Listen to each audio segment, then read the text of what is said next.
तमाम देखने वाले और सुनने वालों को अस्सलाम वालेकुम। मैं हूं जाहिद और आप देख रहे हैं सीक्रेट पाक टीवी।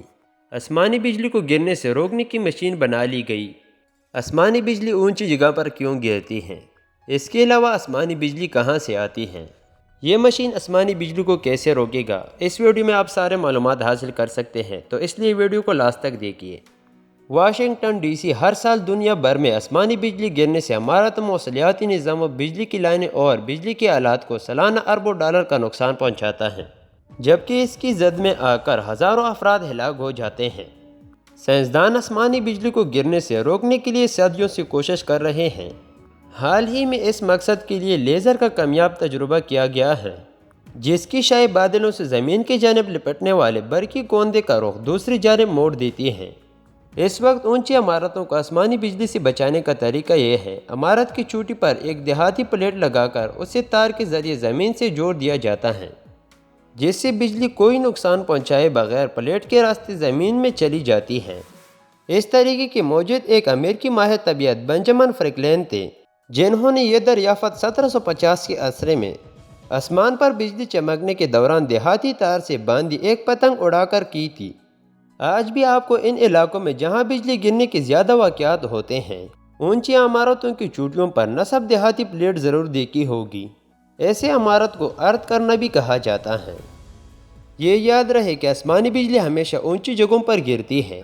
इसलिए कहा जाता है कि अगर आप किसी खुले मैदान में हो और आसमानी बिजली कड़क रही हो तो बारिश से बचने के लिए दरख्त के नीचे पनाह लें, क्योंकि अपनी ऊंचाई की वजह से दरख्त पर बिजली गिरने का इम्कान ज़्यादा होता है।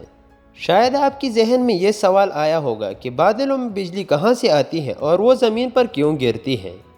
इसका आसान जवाब ये है कि जब गर्मी से पानी बखारत बनकर आसमान की तरफ जाता है, तो इस अमल में अभी बुखारत से बादल बनने के अमल में इन पर बरकी चार्ज पैदा होता है।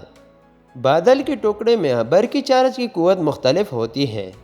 ये चार्ज कितना ताकतवर होता है, इसका अंदाज़ा आप इस चीज़ से लगा लें कि नम आलूद हवा में 1 इंच का फासला तय करने के लिए 50,000 वोल्ट की ज़रूरत होती है, जबकि बादलों का ज़मीन से फासला अमूमन कई किलोमीटर होता है।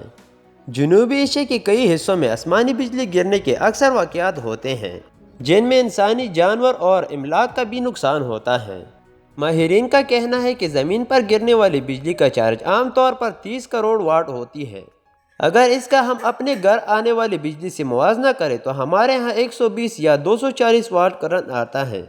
आसमान पर बिजली चमकने, कड़कने और ज़मीन पर गिरने का सबब यह है कि बिजली ज़्यादा चार्ज से कम चार्ज की तरफ सफ़र करती है।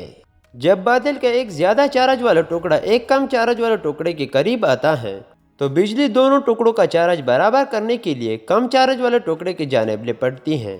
इस मौके पर हमें बिजली चमकती हुई नज़र आती है। इस अमल के दौरान जब बिजली हवा में से गिरती है तो कड़कने की आवाज़ पैदा होती है। ज़मीन पर बिजली इसलिए गिरती है क्योंकि ज़मीन का बरकी चार्ज सिफर होता है। आसमानी बिजली को गिरने से रोकने के लिए बुलंद इमारतों के ऊपर देहाती सलाख नस्ब करने के तकरीबन 250 साल के बाद साइंसदान एक ऐसा हाई टेक निज़ाम बनाने के करीब पहुंच गए हैं, जो सिर्फ एक इमारत को ही नहीं बल्कि एक बड़े इलाके को आसमानी बिजली से महफूज रख सकेगा। ये निज़ाम लेज़र की एक इंतहाई ताकतवर शाया पैदा करता है, जिसकी कुव्वत तवील फासले तय करने के बाद भी कायम रहती है। ये ताकतवर शाया जब बादलों की बरकी चार्ज से टकराती है तो इसका रुख मोड़ देती है, जिससे बिजली ज़मीन पर गिरती है। तो दोस्तों, आज के लिए इतना ही काफ़ी है। मिलते हैं नेक्स्ट वीडियो में, तब तक अल्लाह हाफिज़।